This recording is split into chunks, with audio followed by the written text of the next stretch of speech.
Bonjour l'ami. Aujourd'hui, nous allons aborder un sujet que j'ai esquivé quand même, il faut bien l'avouer, depuis que j'ai lancé cette chaîne YouTube. Et qui, paradoxalement quand même, est celui qui m'a, il y a maintenant 2, peut-être 3 ans quand même, ouvert les yeux sur ce qu'est la Watchtower. C'est le premier sujet que j'ai creusé quand j'ai commencé à avoir quelques petits doutes sur la trame narrative. Et ce sujet, tu l'as vu dans le titre, c'est 1914. Pour tout dire, j'ai essayé plusieurs fois quand même d'écrire cette vidéo. Mais à chaque fois, le script accumulait tellement d'informations, de ressentis, et je divergeais tellement que la vidéo aurait été très longue. Et venant de moi, ça veut dire quelque chose quand même. Néanmoins, il faut quand même avouer une chose. 1914 est une date centrale dans la croyance des témoins de Jéhovah. On la rencontre dans la majorité de leurs publications. À tel point que, quand on est né dans ce mouvement, 1914 apparaît comme une évidence. À tel point que, bien souvent, cette date, plus qu'un point de friction entre témoins de Jéhovah et non témoins de Jéhovah, est surtout à l'origine d'une incompréhension mutuelle. Les uns ne comprennent pas pourquoi 1914 est important, et les autres ne comprennent pas pourquoi 1914 n'est pas enseigné. Je ne pense pas pouvoir solutionner cette incompréhension, et surtout pas en une vidéo. Et c'est pas mon but de toute manière. Non, ce qu'on va essayer de faire aujourd'hui, c'est expliquer, avant d'expliquer comment nous autres non-témoins de Jéhovah ou ex-témoins de Jéhovah arrivons à la conclusion que 1914 n'est pas ce qu'enseigne la Bible, et encore moins la réalité telle que la Watchtower voudrait nous le présenter, avant de faire ça, il me paraît important de présenter quand même ce qu'est 1914. Parce qu'avant toute chose, j'imagine que certains tomberont sur ma chaîne par hasard, ou par curiosité. J'imagine que certains regarderont cette vidéo dans le cadre d'une recherche sur ce que croient les témoins de Jéhovah. Et du coup, avant de me consacrer à une contre-argumentation, peut-être me faut-il d'abord résumer en quoi 1914 est important dans le système logique de la Watchtower, et également, par le biais de 1914, montrer comment la Watchtower Bible Tracts and Society commente la Bible. Et après seulement, une fois que ça se sera posé, on pourra dire pourquoi nous ne croyons pas que 1914 est vrai. C'est d'ailleurs la raison pour laquelle j'en suis à ma 4e version de cette vidéo. Jusqu'à présent, j'ai un peu eu tendance à soit trop exposer la théodicée des témoins de Jéhovah, soit pas assez à mon goût. Je pense d'ailleurs que la théodicée de la Watchtower Bible Tracts and Society méritera sa propre vidéo un jour. C'est-à-dire d'où vient le mal dans leur vision du monde et en quoi la Bible, et surtout la lecture qu'en fait leur organisation, serait la réponse. Il faudra peut-être d'ailleurs un jour que je pense à faire une autre série. Une série qui présenterait juste les croyances des témoins de Jéhovah aux gens du monde. Ça peut être intéressant ça. Mais, bon, ce sera pour une autre fois. Faisons aujourd'hui quand même une rapide et sommaire, malheureusement, mise en contexte pour ce qui sera ma prochaine vidéo. D'autant que, si l'on n'est pas témoin de Jéhovah et qu'on accepte une de leurs traductions de la Bible, on est confronté dès celle-ci à cette idée de 1914. Dans leur annexe, par exemple, sur qu'enseigne, quel est le message de la Bible, il est écrit « Vers 1914 de notre ère, Jésus jette le serpent, Satan, sur la terre et le confine à cet endroit pour une courte période. » Ce court extrait est une paraphrase de Révélation chapitre 12, verset 12. Et c'est l'explication, selon les témoins de Jéhovah, des malheurs de notre monde. Satan et ses démons sont littéralement parmi nous sur Terre depuis 1914, soit une courte période de 100 ans. Sans connaître les témoins de Jéhovah, lire cela, je pense, doit être déconcertant. Et pourtant, c'est capital. Parce que cette date apparaît, comme je l'ai déjà dit, constamment dans leurs publications. Et elle semble centrale pour expliquer les derniers jours, pour expliquer Armageddon, et surtout faire le lien entre la chronologie biblique et notre époque actuelle.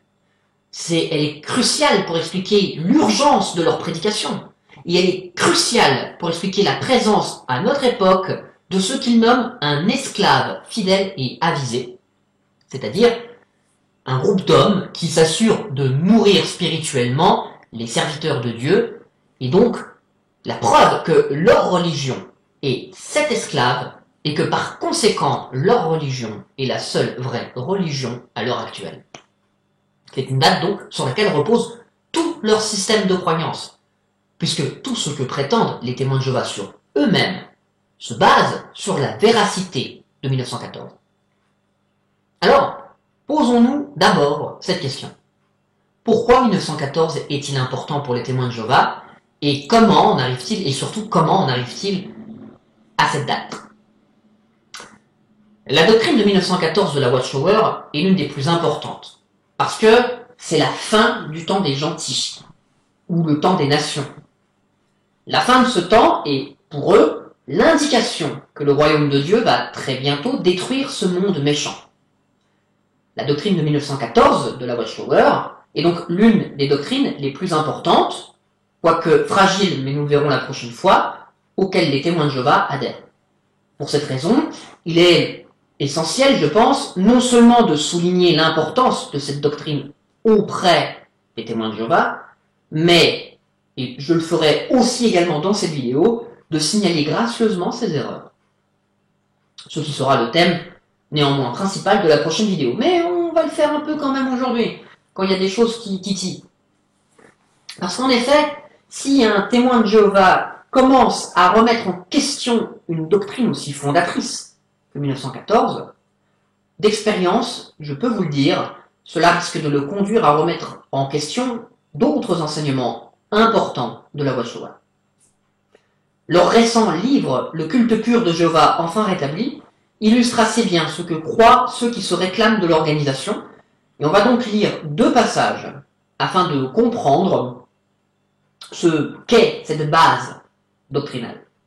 Page 88 à 90, paragraphe 14.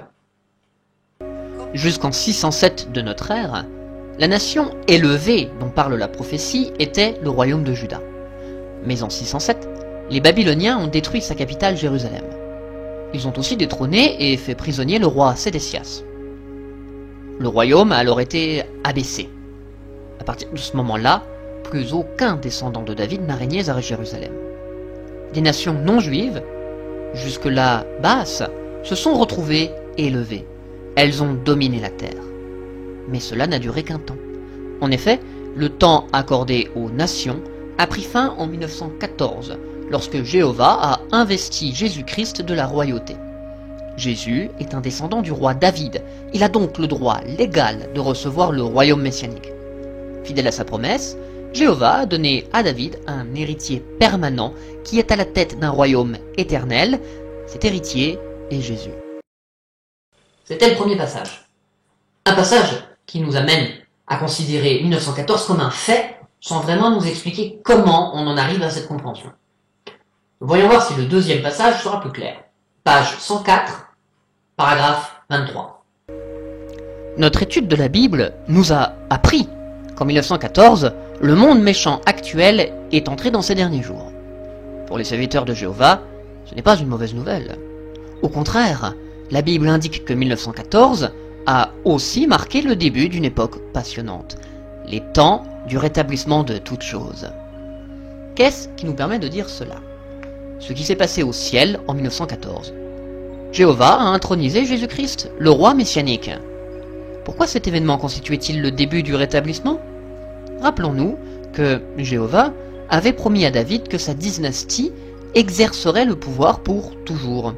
La dynastie de David a été interrompue en 607 avant notre ère, quand les Babyloniens ont détruit Jérusalem et mis fin à la domination des rois descendants de David. Jésus, le Fils de l'homme, était un descendant de David. Il est donc devenu l'héritier légal de la royauté davidique. En 1914, quand Jéhovah a donné à Jésus le trône céleste, les temps du rétablissement de toutes choses ont commencé. Jéhovah pouvait désormais demander à Jésus, un roi parfait, de poursuivre avec lui l'œuvre de rétablissement. Voilà, c'était le deuxième passage, et encore une fois, tout ça semble évident.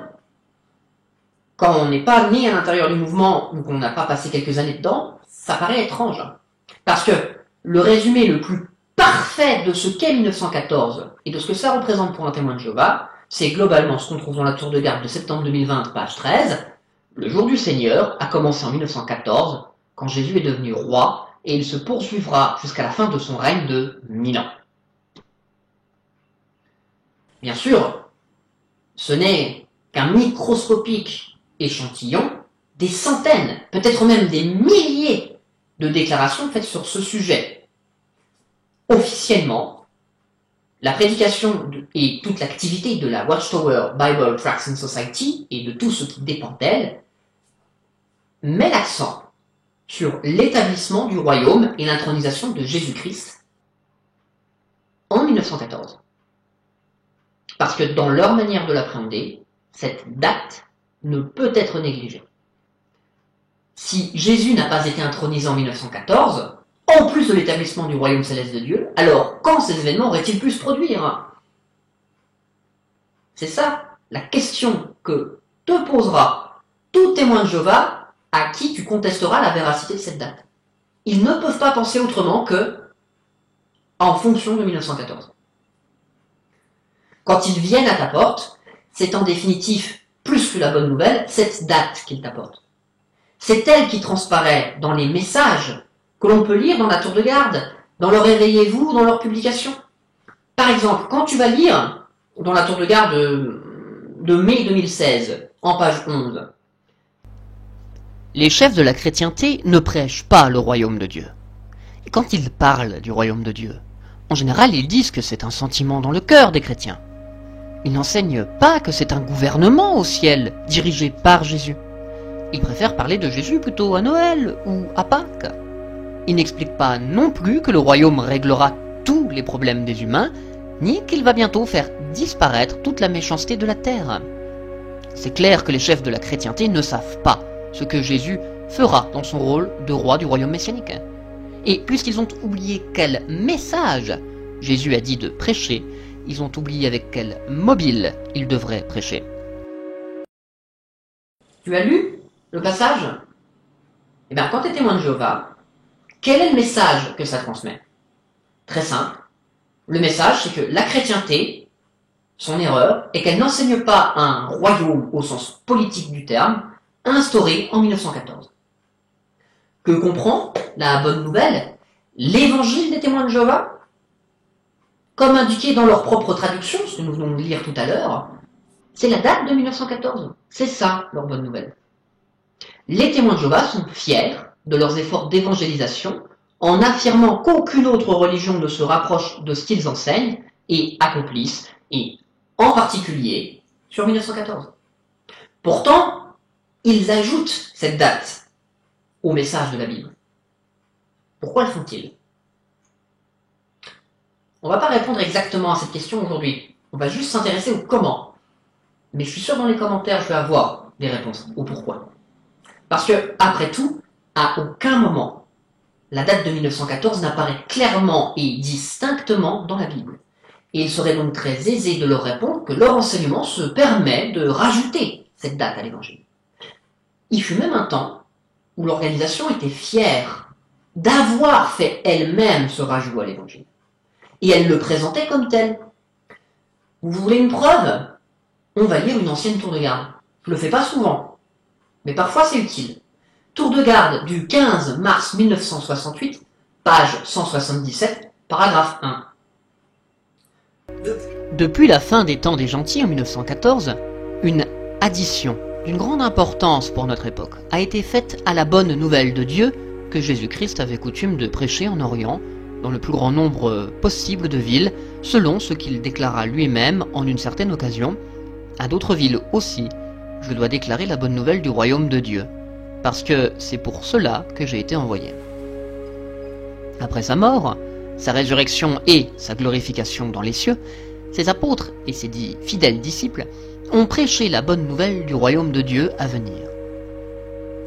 Quelle chose importante a été ajoutée aujourd'hui à la bonne nouvelle du royaume de Dieu que Jésus-Christ et ses apôtres zélés prêchaient il y a 19 siècles? C'est précisément la naissance du royaume messianique de Dieu dans les cieux à la fin des temps des gentils en 1914.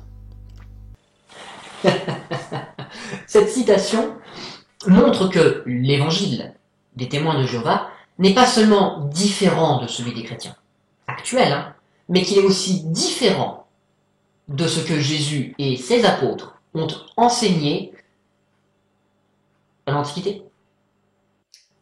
La Watchtower prêche un évangile différent de celui des Écritures. Quand on sait ce que l'apôtre Paul a dit à propos d'un évangile différent, c'en est presque choquant. Alors, suffirait-il donc de lire aux témoins de Jéhovah Galates chapitre 1 versets 6 à 9 ? Je m'étonne que vous vous détourniez si vite de celui qui vous a appelé par la faveur imméritée de Christ et que vous passiez à une autre sorte de bonne nouvelle. Ce n'est pas qu'il y ait une autre bonne nouvelle, mais il y en a certains qui vous troublent et veulent déformer la bonne nouvelle concernant le Christ. Cependant, même si l'un de nous ou un ange du ciel vous annonçait comme la bonne nouvelle quelque chose qui va au-delà de la bonne nouvelle que nous vous avons annoncée, qu'il soit maudit. Nous l'avons déjà dit et je le redis maintenant. Quiconque vous annonce comme bonne nouvelle quelque chose qui va au-delà de ce que vous avez accepté, qu'il soit maudit. Le texte est fort, mais il sera insuffisant. Parce que, depuis les années 60, les rédacteurs de leurs ouvrages ne présentent plus aussi ouvertement leurs actions. La critique était beaucoup trop facile. Et donc, pour un témoin de Jéhovah actuel, 1914 est bel et bien une date biblique, et il pense pouvoir le justifier. Voici comment il va s'y prendre. Toute l'architecture théorique de 1914 repose sur la prophétie des 7 temps contenue dans le livre de Daniel. On va lire Daniel, beaucoup de lectures quand même aujourd'hui. Tu peux les passer, donc tu mets sur pause, tu passes ma lecture, enfin voilà quoi. Mais on va quand même, ne serait-ce que pour ma propre cohérence, lire Daniel chapitre 4, versets 10 à 17, dans la traduction du Monde Nouveau bien sûr. Dans les visions que j'ai eues sur mon lit, j'ai vu un arbre au milieu de la terre. Il était d'une hauteur immense. L'arbre a grandi et il est devenu fort, et son sommet a atteint le ciel. Il était visible depuis les extrémités de la terre. Son feuillage était magnifique, et ses fruits étaient abondants. Il produisait de la nourriture pour tous. Sous lui, les animaux des champs venaient chercher l'ombre, et sur ses branches habitaient les oiseaux du ciel, et tous les êtres vivants se nourrissaient de ses fruits. Quand j'ai eu ces visions sur mon lit, j'ai vu un veilleur, un saint qui descendait du ciel. Il a crié avec force « Abattez l'arbre ! Coupez ses branches, faites tomber ses feuilles et dispersez ses fruits, que les animaux s'enfuient de dessous lui et les oiseaux de ses branches. Mais laissez la souche et ses racines en terre, au milieu de l'herbe des champs, et mettez-lui des liens en fer et en cuivre, qu'il soit mouillé par la rosée du ciel et que sa part soit parmi les végétations de la terre avec les animaux. Que son cœur soit changé et qu'il ne soit plus un cœur d'humain mais un cœur d'animal et que 7 temps passe sur lui. Cette décision est proclamée par les veilleurs. Ce verdict est annoncé par les saints, afin que les vivants sachent que le Très-Haut domine sur le royaume des humains, et qu'il le donne à qui il veut, et qu'il établit sur lui le plus insignifiant des humains.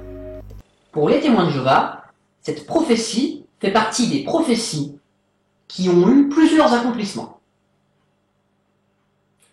Le premier accomplissement, c'est celui concernant Nabuchodonosor, plus connu sous son nom complet de Nabuchodonosor II, roi de Babylone, qui, peu de temps après cela, aurait, selon la Bible, perdu la raison, serait devenu complètement fou, et il aurait vécu comme une bête pendant 7 ans.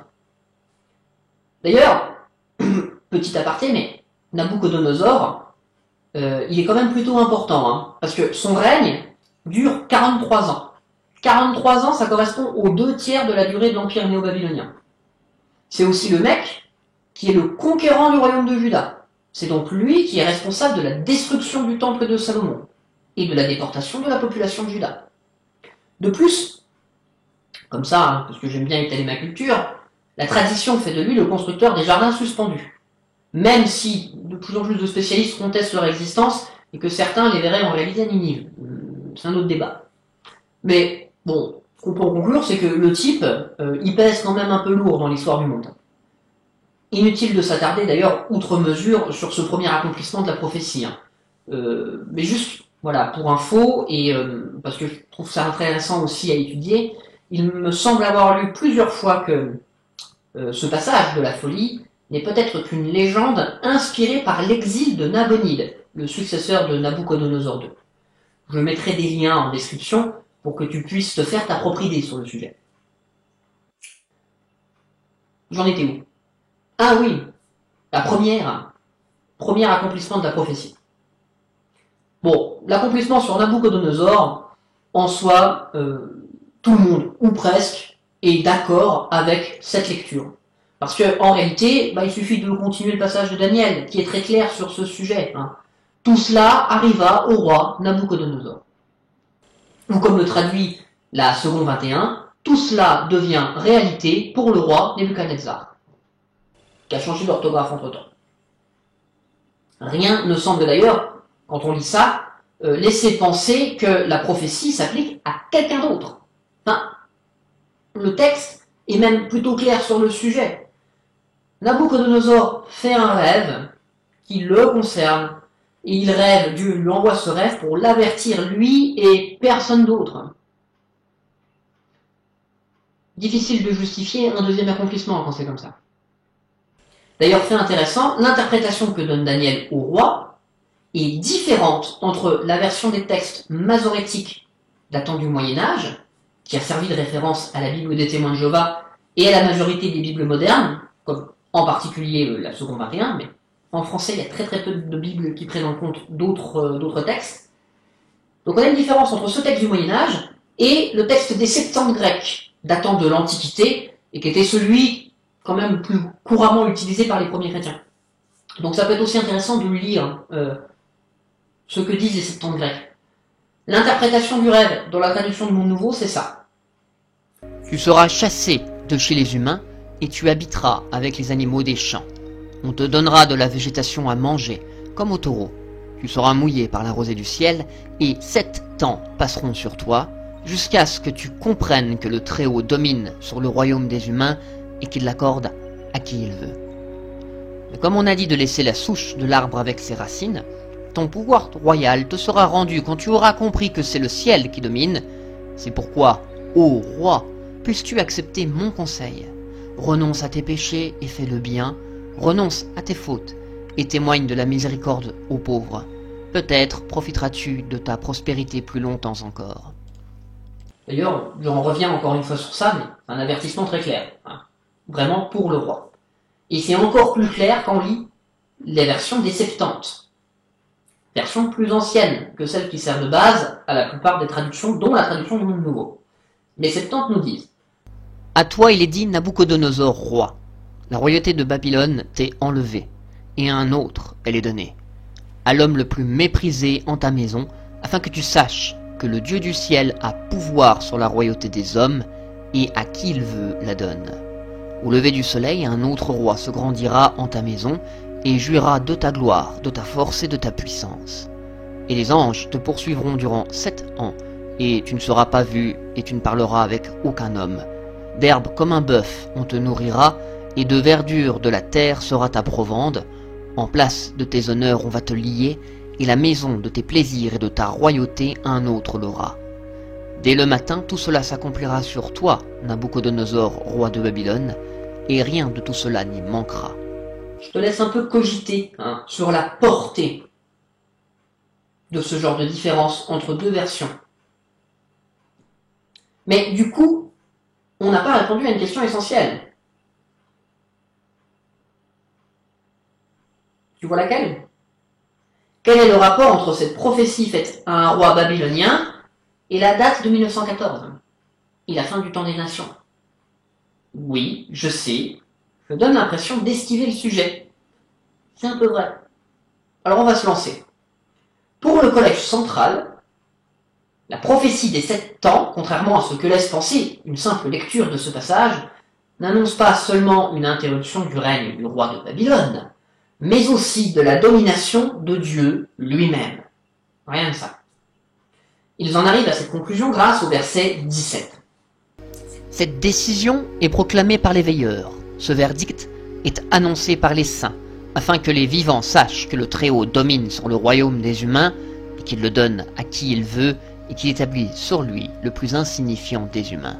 Ce qui fait tiquer les témoins de Jéhovah, c'est l'expression royaume des humains, qui ne peut être, bien sûr, pour eux, que l'ensemble de l'humanité. Ce qui fait, pour eux, d'autant plus sens que les prophéties de Daniel jusque-là, et dans le reste du livre, dans leur majorité, ont un contexte qui se veut global. Donc, pourquoi celle-ci serait différente? Mais j'imagine que tu ne vois toujours pas le rapport avec 1914.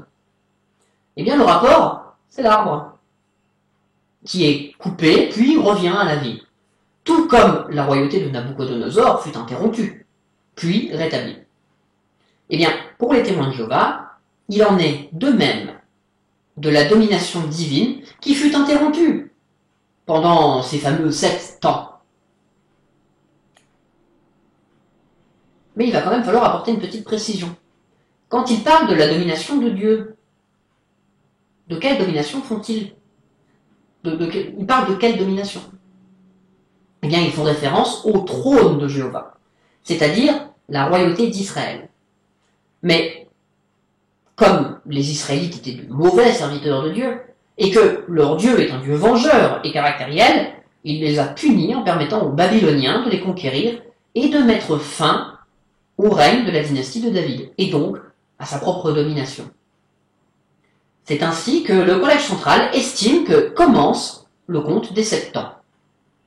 Pour eux, le compte des 7 ans commence à la chute de Babylone, commence à la prise de Jérusalem par Babylone, qu'ils vont mettre en 607 avant notre ère. Je donnerai plus d'informations dans la prochaine vidéo sur cette date de 607, parce que si tu as déjà un petit peu creusé sur le sujet, ou si tu es un peu fan d'archéologie et d'histoire, tu vas te demander, mais Jérusalem n'a pas été pris en 607, qu'est-ce qu'il raconte? Ça, tu peux le garder dans ton esprit, on le verra la prochaine fois. Donc, chute de Jérusalem. Début des 7 ans. À la fin de cette période, Jéhovah rétablit sa royauté, mais cette fois dans les cieux, en établissant comme roi celui qui lui apporterait la rançon pour l'humanité, c'est-à-dire pour le cancre au fond de la salle, Jésus-Christ. Le livre des témoins de Jéhovah que nous enseigne la Bible, à sa page 217, résume cela ainsi. Dans un rêve qui venait de Jéhovah, le roi Nabuchodonosor a vu un grand arbre être abattu. Sa souche a été entourée d'une bande de fer et d'une bande de cuivre pour qu'il ne repousse pas pendant 7 ans. Mais après cette période, il allait repousser. Ce que la prophétie signifie. L'arbre représente la domination de Dieu. Pendant de nombreuses années, Jéhovah s'est servi de roi à Jérusalem pour diriger la nation d'Israël. Mais ces rois ont été infidèles à Dieu, et leur domination s'est arrêtée. Jérusalem a été détruite en l'année 607 avant Jésus-Christ. C'est cette année-là que les 7 ans ont commencé. Quand Jésus a dit que Jérusalem serait piétinée par les nations jusqu'à ce que le temps accordé aux nations soit accompli, il parlait des 7 ans. Quand Jésus était sur la terre, les 7 ans n'étaient donc pas finis. Jéhovah avait promis d'établir un roi à la fin des 7 ans. La domination de ce nouveau roi, Jésus, allait apporter de grandes bénédictions aux serviteurs de Dieu sur la terre, des bénédictions éternelles. Remarque comme c'est bien construit quand même. Parce que, ok, supposons que les 7 ans commencent à la destruction de Jérusalem. Tu pourrais quand même leur objecter, pourquoi ces 7 ans n'auraient-ils pas pris fin à la première venue de Jésus sur terre? Et tu ne serais pas le premier à leur poser leur question. C'est pour ça que,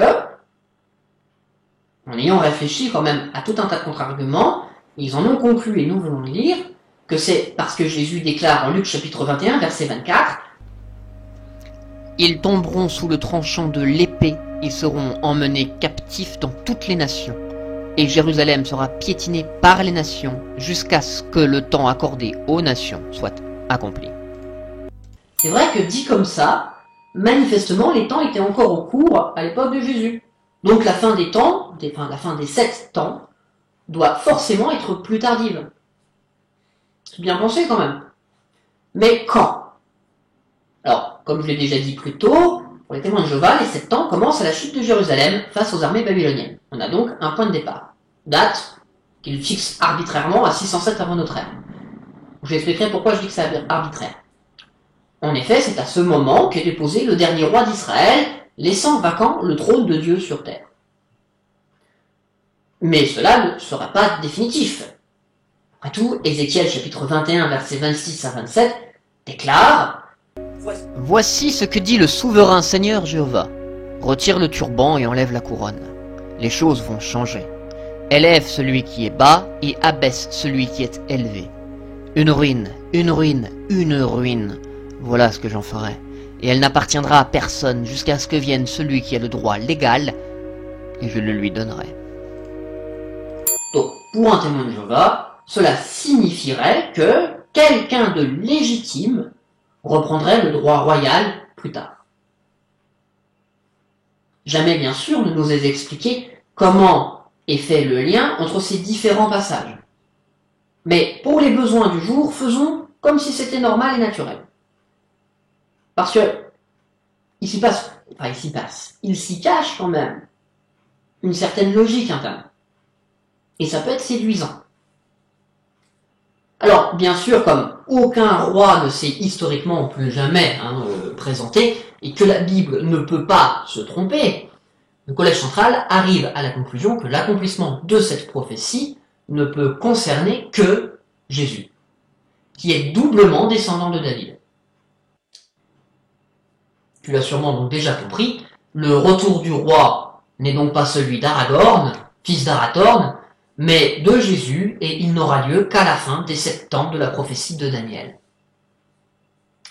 On a donc une scène, et on a la vedette. Reste à comprendre le tempo. En effet, pour le moment, si on a compris une certaine logique, nous n'avons toujours pas établi le rapport avec 1914. Et celui-ci, il vient du calcul des 7 temps. Pour calculer la durée des 7 temps, on va alors faire appel à une autre prophétie qui parle de durée en temps et qui fournit une sorte de conversion, révélation, que les non-témoins de Jéhovah appellent plus souvent Apocalypse, chapitre 12, versets 6 à 14, versets 6 à 14, non, versets 6 et 14, et uniquement ces deux-là. Tout ce qu'il y a entre les deux, on s'en fout pour aujourd'hui. Verset 6. Et la femme s'est enfuie dans le désert, où Dieu lui a préparé un endroit où elle sera nourrie pendant 1260 jours. Verset 14. Mais les 2 ailes d'un grand aigle ont été données à la femme pour qu'elle puisse s'envoler vers le désert, jusqu'à l'endroit qui avait été préparé pour elle, et où elle doit être nourrie pendant 1 temps, et des temps, et la moitié d'un temps, loin du serpent. Qu'est-ce qu'on peut conclure de ce passage biblique ? Eh bien que 3,5 temps équivaudrait à 1260 jours. Et donc, par conséquent, 7 temps valent le double. Donc 7 temps est égal à 2520 jours. Waouh! Mais je t'entends déjà d'ici dire, attends, le trône de Jérusalem n'a pas été déserté que 2520 jours.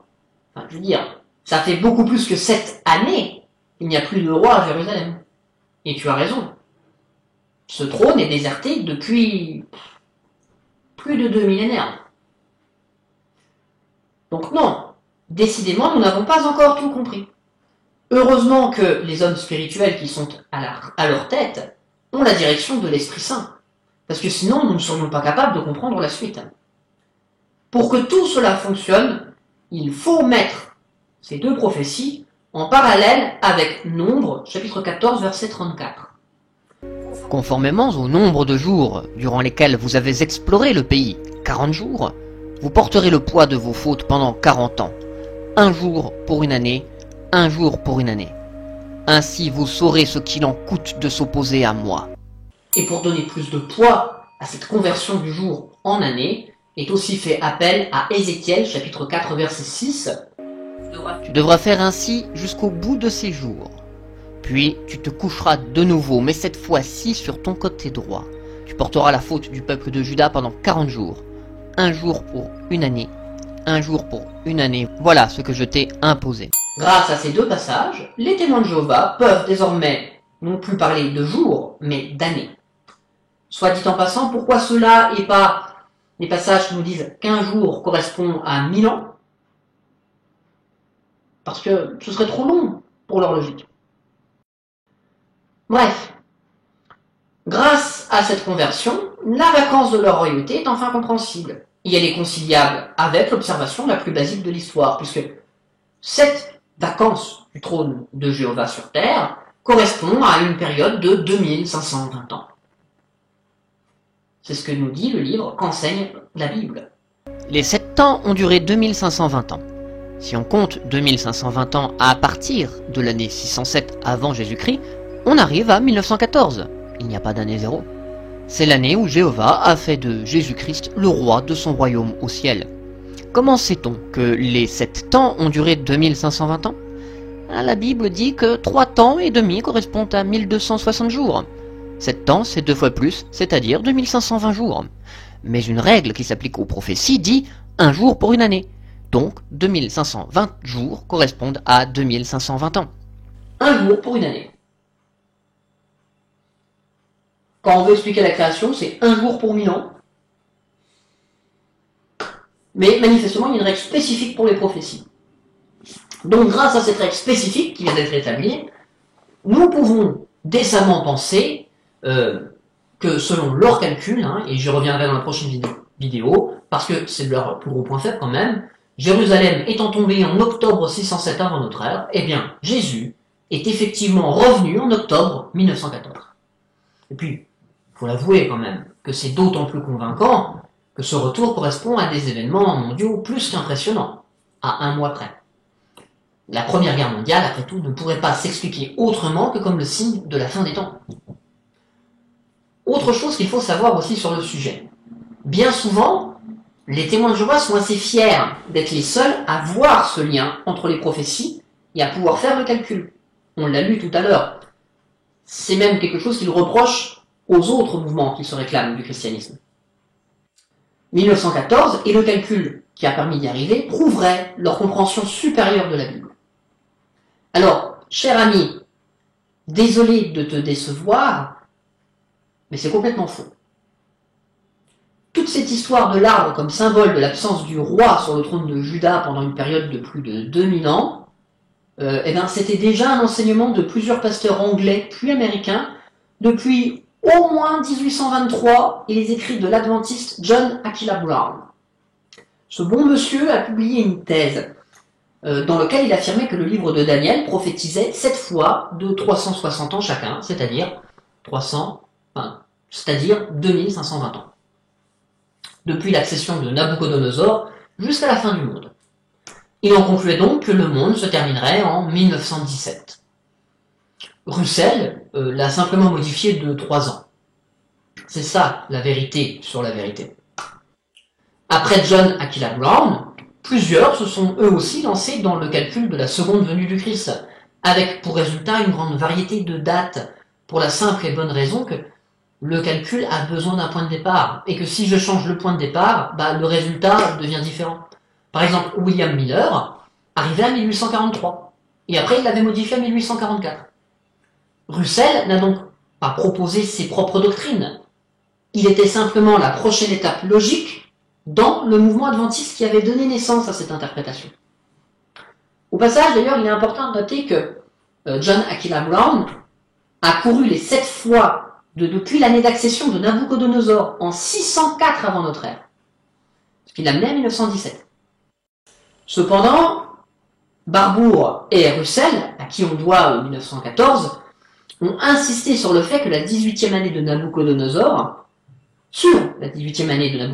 quand il a détruit Jérusalem, et ils ont insisté sur le fait que cette date, c'était en réalité 606 avant notre ère.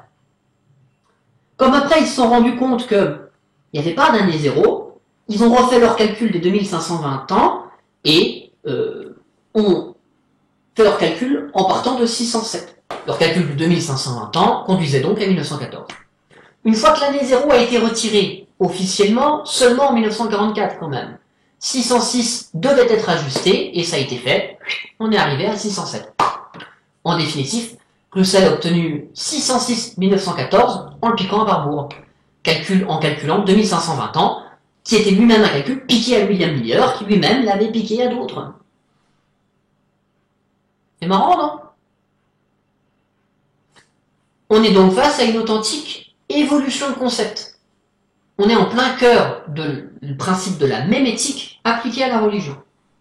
Par contre, du coup, ce qu'on en apprend, c'est que non, les témoins de Jéhovah n'étaient pas les seuls à avoir ce genre de lecture, et surtout, n'étaient pas les seuls à attendre 1914, qui était également au centre de l'attention de pas mal d'adventistes.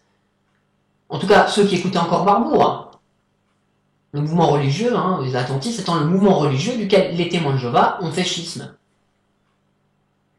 D'ailleurs, attendez 1914 aussi tous ceux qui avaient lu l'Oreille Apocalypticae, qui a été écrit en 1844 par Edward Bishop Elliot. Lui aussi avait trouvé 1914. Et sa lecture et les manières d'interpréter le livre de la Révélation de Jean, hein, l'Apocalypse, ont d'ailleurs manifestement beaucoup inspiré les étudiants de la Bible. Il y a énormément de points communs entre ces deux manières de lire le texte. On a donc Barbour, un autre Gugus sans rapport avec Russell et Barbour, et les étudiants de la Bible, qui avaient fait exactement le même calcul et arrivé au même résultat. Ah oui, il y a aussi un autre livre, The Prophetic Time en 1870. Et oui, donc du coup, Russell et ceux qui collaboraient avec lui ne sont pas les premiers, et encore moins les seuls, à avoir attendu 1914. De là à dire que les témoins de Jéhovah sont des apostats adventistes, il n'y a qu'un pas que certains adventistes ont souvent franchi. Mais du coup, les témoins de Jéhovah se trompent un peu quand ils s'attribuent à eux seuls ce qui est écrit dans la tour de garde du 1er avril 2004, page 14, paragraphe 6. Ces 10 vierges nous font penser aux chrétiens oints d'avant 1914. Ceux-ci avaient calculé que l'époux, Jésus-Christ, était sur le point d'arriver. Ils sont donc sortis à sa rencontre en prêchant hardiment que les temps fixés des nations s'achèveraient en 1914. Et oui, pour un témoin de Jéhovah lambda, cela signifie que Jésus ait choisi leur groupe comme canal pour répandre la vérité. Mais si d'autres groupes avaient été aussi arrivés à la conclusion de 1914, ça voudrait dire dans leur propre logique qu'il y avait des oints ailleurs que chez eux. Parce que si la prédication de 1914 était suffisante, je suis désolé de le dire, d'autres aussi auraient dû être choisis. Il y a donc encore plus. Et c'est là où on arrive pratiquement au bout de la logique de 1914. Parce que les conséquences de cette date ne s'arrêtent pas là pour un témoin de Jéhovah. Tu commences sûrement à comprendre, d'ailleurs, pourquoi. Et peut-être aussi à réfréner ton premier réflexe, qui serait de leur répondre par 1 Timothée chapitre 1, versets 1 à 7. De la part de Paul, apôtre de Christ Jésus par ordre de Dieu, notre Sauveur, et de Christ Jésus, notre espérance, à Timothée, mon véritable enfant dans la foi. Que Dieu, le Père, et Christ Jésus, notre Seigneur, t'accordent faveur imméritée, miséricorde et paix. Tout comme je t'y ai encouragé lorsque j'étais sur le point de partir pour la Macédoine, je t'encourage à rester à Éphèse, pour que tu ordonnes à certains de ne pas enseigner une autre doctrine, ni de prêter attention à des histoires fausses et à des généalogies. Celles-ci ne mènent à rien d'utile. Elles ne font que donner lieu à des suppositions infondées, plutôt que d'apporter quelque chose qui vient de Dieu en ce qui concerne la foi. Le but de cette instruction, en effet, c'est l'amour qui vient d'un cœur pur, d'une bonne conscience et d'une foi sans hypocrisie. S'étant écartés de ces choses, certains ont dévié vers des discussions qui ne mènent à rien. Ils veulent être des enseignants de la loi, mais ils ne comprennent ni ce qu'ils disent, ni ce sur quoi ils insistent avec tant de force. Eh oui, un tel texte n'aurait aucun effet sur un témoin de Jéhovah. Parce qu'il y a une autre logique encore derrière, celle de l'élection divine. Parce qu'en effet, c'est bien de croire que 1914 c'est le début du temps, de la fin. Mais encore faut-il expliquer le rôle que joue l'organisation des témoins de Jéhovah dans celui-ci. Et dans leur rhétorique, ils ont un rôle tout particulier, celui d'être le seul canal apportant le véritable message de la Bible. Alors voici comment ça marche. Le Christ revient de manière invisible en 1914. Pour eux, c'est un fait. Supposons que c'en soit vraiment un. Et sur Terre, nous, on subit les malheurs annoncés en Révélation chapitre 12. Ce qui nous amène à des épreuves destinées à reconnaître les vrais chrétiens des faux chrétiens.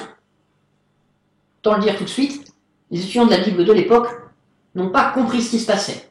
Ils ont même douté. Ils se sont demandé si Jésus n'avait pas du retard. Mais voilà rentre alors en jeu ce que est une autre prophétie, celle de la purification du temple spirituel, annoncée en Malachie chapitre 3, versets 1 à 4. Voici que j'envoie mon messager, et il tracera un chemin devant moi. Et soudain le vrai Seigneur, que vous recherchez, viendra à son temple, et le messager de l'Alliance viendra, lui, que vous attendez avec joie. Voyez, il viendra à coup sûr, dit Jéhovah des armées. Mais qui supportera le jour de sa venue, et qui pourra tenir debout quand il apparaîtra? Car il sera comme le feu de l'affineur, et comme la lessive des blanchisseurs. Et il s'assiera comme celui qui affine et purifie l'argent, et il purifiera les fils de Lévi, et il les épurera comme l'or et comme l'argent. Et vraiment, ils deviendront pour Jéhovah ceux qui présentent une offrande avec justice. Et l'offrande de Juda et de Jérusalem sera vraiment agréable à Jéhovah, comme au jour d'autrefois, comme au temps passé. On l'a dit tout à l'heure, d'autres groupes annonçaient aussi 1914. Ils ne peuvent pas tous être devenus le représentant de Dieu sur terre. Et donc, pour les témoins de Jéhovah, cette prophétie de Malachie annonce la première action que fait Jésus en tant que nouveau roi en 1914. Il fait le tri. Lisons ensemble, toujours dans leur dernier livre d'études qui est absolument fascinant, Le culte pur de Jéhovah, enfin rétabli. C'est la page 102. On se souvient que l'apôtre Pierre a annoncé que le jugement allait commencer par la maison de Dieu. Dans le même ordre d'idées, le prophète Malachie a annoncé que Jéhovah viendrait à son temple et qu'il serait accompagné du messager de l'Alliance, c'est-à-dire le Fils de Dieu. Cet épisode serait une période d'affinement et de mise à l'épreuve. Les faits historiques correspondent-ils à ces indications prophétiques? En d'autres termes, l'inspection n'est pas instantanée. Et du nouveau, elle est donc se présenter, cette fois avec une autre date, 1919. Date à laquelle Jésus se serait choisi un esclave fidèle et avisé afin de répandre son enseignement sur terre. Un esclave collectif, une organisation qui est, grâce à cette élection divine, devenu le seul représentant de Dieu sur terre, la seule porte permettant de rentrer dans le paradis et de gagner la vie éternelle. Devine qui c'est. Alors là, pour expliquer cette période d'inspection, à la Watchtower nous ressort plusieurs paraboles de Jésus, qui seraient des prophéties, ou du moins qui auraient une portée prophétique. On a celle des vierges avisées et des vierges sottes, avec leur lampe à huile, en Matthieu chapitre 25. On a celle des talents aussi, toujours en Matthieu 25. Inutile d'en faire le détail. L'idée, c'est que le Christ est parti, il va revenir, et seuls ceux qui sont restés en éveil, seuls ceux qui sont restés prêts, seuls ceux qui sont restés purs, seront récompensés par lui, et par voie de conséquence, que tous ceux entre 1914 et 1919 qui se sont découragés, qui ont perdu leur foi, ou qui n'ont pas rejeté les faux enseignements de la chrétienté, c'est-à-dire en réalité accepté les enseignements de l'organisation qui allait devenir les témoins de Jéhovah, tout cela furent rejetés avec le reste des faux chrétiens par Jésus-Christ. Mais pourquoi ce choix aurait-il eu lieu en 1919? D'où sort cette nouvelle date? Les témoins de Jéhovah font appel à une dernière prophétie pour l'expliquer, pour justifier leur statut de seule organisation enseignant la vérité biblique. Dernière prophétie du jour, donc. N'empêche, ça fait quand même un sacré labyrinthe, si tu veux mon avis. On a l'impression que chaque fois qu'on pourrait donner un argument, plutôt que d'essayer de créer vraiment des liens, on cherche une excuse avec un autre passage de la Bible. Mais ça, on verra ça plus en détail, probablement dans la prochaine vidéo, quand je l'aurai écrit. Alors, qu'est-ce qu'on peut dire sur cette nouvelle prophétie? Eh bien, les témoins de Jéhovah surnomment la fausse religion, c'est-à-dire tous les pas comme eux, Babylone la Grande. Ils le font car pour eux, ce personnage du dernier livre de la Bible est une représentation de toutes les fausses religions et plus particulièrement de la chrétienté, c'est-à-dire l'ensemble des faux disciples du Christ, comme par exemple l'Église catholique, les évangélistes, les méthodistes, j'en passe. En fait, tout ce qui n'est pas témoin de Jéhovah. Eh bien, pour la Watchtower, l'accomplissement de la prophétie de Révélation chapitre 18 verset 4 concernant la libération des serviteurs de Dieu des griffes de Babylone la Grande est identique à la fin de la purification du temple spirituel par le messager en Malachie, ou identique à la séparation du blé et de l'ivraie pendant la moisson dans la parabole du semeur. Et j'ai entendu une autre voix venant du ciel dire « Sortez d'elle, mon peuple, si vous ne voulez pas participer avec elle à ses péchés, et si vous ne voulez pas subir avec elle les fléaux qui vont la frapper. » J'avoue que dit comme cela, on n'est pas plus avancé sur cette foutue date de 1919, pas vrai? Mais la réponse n'est plus vraiment dans la prophétie. Et elle n'est pas non plus dans un calcul. En fait, elle est dans l'histoire de l'organisation. En 1918, 8 responsables de la société Tour de Garde sont arrêtés par les autorités américaines et sont emprisonnés pour condamnation de sédition. Bien sûr, l'histoire à l'époque semblait pliée. La prédication ainsi que toutes les activités de la Watchtower, Bible Tracts and Society commençaient à en pâtir. En apparence, c'était la fin de l'aventure. Et là, miracle! Ils sont libérés. Et tout peut repartir de plus belle. Convaincus qu'ils étaient que, tout comme Jéhovah avait usé de Cyrus pour libérer les Juifs de Babylone, eh bien, Jéhovah avait usé de Jésus, nouveau roi, en 1914, pour les libérer de Babylone la Grande. Preuve était faite par là que, et uniquement eux, étaient les élus de Dieu.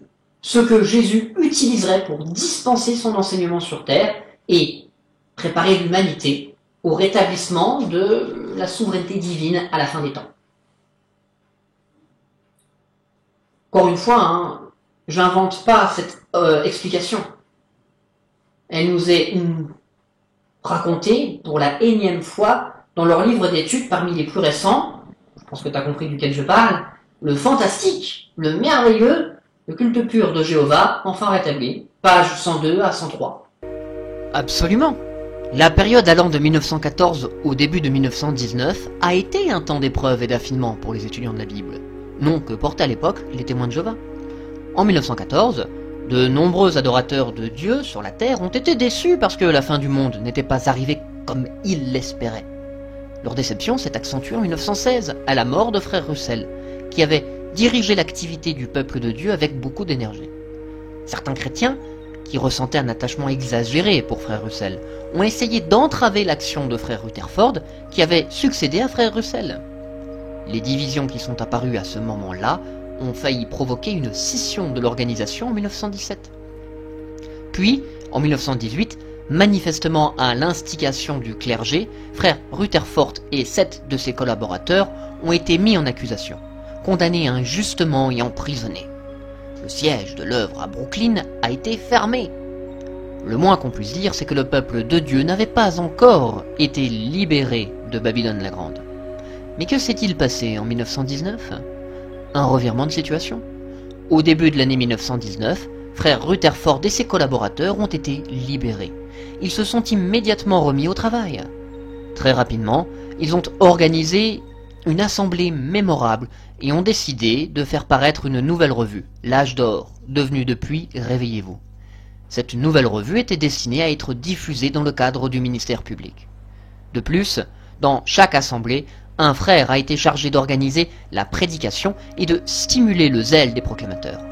La même année a été publié le bulletin, depuis devenu le cahier pour la réunion vie chrétienne et ministère, qui fournissait des instructions aux proclamateurs. Comment expliquer tous ces changements ? De toute évidence, Jésus avait libéré ses serviteurs de l'emprise de Babylone la Grande. La captivité était terminée. Jésus avait aussi établi l'esclave fidèle et avisé. La moisson était en cours. Depuis le revirement de 1919, l'activité du peuple de Dieu s'est accélérée de manière époustouflante. Remarque que dans cette histoire, plus aucun verset, plus aucun calcul, plus aucune prophétie n'est invoquée. Ce n'est plus que de la narration moderne. Et en définitive, seul argument permettant de valider 1919, et donc ce qui serait l'élection divine, est la justesse de 1914, qui repose sur la justesse de leur compréhension de la Bible, qui repose sur le fait qu'ils sont guidés par Dieu pour nourrir son peuple, qui repose sur leur élection divine en 1919, qui repose sur la justesse de la compréhension de 1914, qui... Ah oui, c'est un raisonnement circulaire. C'est une hypostase de l'organisation, c'est une hypostase de 1914 qui devient la seule chose qui permet de justifier l'intégralité de la doctrine et des pratiques des témoins de Jéhovah. Selon la Watchtower, que manque-t-il dans la prédication de la soi-disant chrétienté et qui justifierait la destruction de celle-ci lors de la Grande Tribulation? Eh bien, ce qui leur manque, c'est de croire en 1914. C'est de croire que cette date est la date à laquelle Jéhovah a établi l'intronisation de son Fils Jésus-Christ. Et que depuis cette date, il a inspecté tous les mouvements religieux afin de choisir un représentant qui n'est autre que les témoins de Jéhovah. Compte tenu de leur affirmation, il serait donc utile de signaler à un témoin de Jéhovah que 1914 n'a aucun fondement dans les Écritures, ni rien à voir avec l'Évangile tel qu'enseigné par Jésus-Christ. Parce que si on enlève cette date, tout le reste s'effondre. Voilà, je t'ai présenté ce qui est le point de vue des témoins de Jéhovah. Et un tel point de vue mérite qu'on présente aussi les contre-arguments. Aussi, et là on va créer un cliffhanger, la prochaine vidéo sera une réfutation de ce qui vient d'être dit. Si tu te demandes comment on va le faire, c'est très facile. La prochaine fois, nous descendrons 1914 de son piédestal pour le tester, et on pourra le faire très aisément parce que c'est un calcul qui repose sur date, point de départ. Il suffit donc de tester le point de départ. Jérusalem est-il tombé en 607 avant notre ère? Si oui, leur calcul est peut-être valide. Sinon, même si leur calcul est valide, Jésus ne pourrait pas être revenu en 1914, et si Jésus n'est pas revenu en 1914, il ne peut pas les avoir choisis en 1919 comme son représentant. Facile. On verra ça la prochaine fois. En attendant, bye.